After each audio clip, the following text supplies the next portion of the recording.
The repentance of Imam Al-Qa'nabi. Imam Al-Qa'nabi, when he was young, was very uncouth. He was not very righteous at all. He used to drink with his boys. And then on one occasion, he's outside, and there is a scholar who's on a donkey who has a crowd of people who are coming behind him. And so he says to them, "Who's this?" And they say, "That's Shu'bah." And he says, "Shu'bah? Who's Shu'bah? What's Shu'bah? Never heard of Shu'bah." And they say to him, "He's a scholar of hadith." "What do you mean? He's a muhaddith." And he's not just a muhaddith. Shu'bah is one of the great scholars of hadith in our history. And Imam Al-Qa'nabi, and I'm calling him Imam even though he was far from it at that time, he grabs the donkey of Shu'bah and he says to him, "Hadithni, narrate a hadith to me."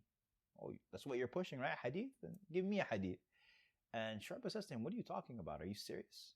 You don't deserve hadith. You're just some random dude."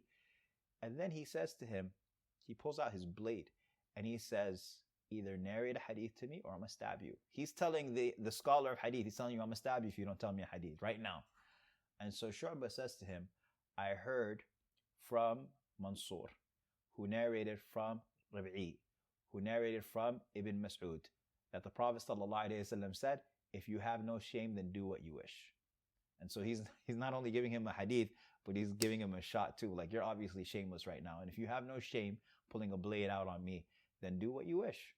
And so Al-Qa'nabi was so transformed, however, by this hadith. He goes to his home. He breaks all of the vessels of the drinks that they used to have.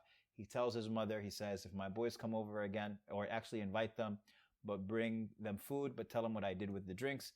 And then he goes to Medina and he studies with Imam Malik. And he turns into Imam Al-Qa'nabi. By the time he gets back to Al-Basra, however, he finds that Shu'bah passed away. And see, the only hadith that he was able to narrate from Shu'bah was the first hadith: "If you have no shame, then do what you wish."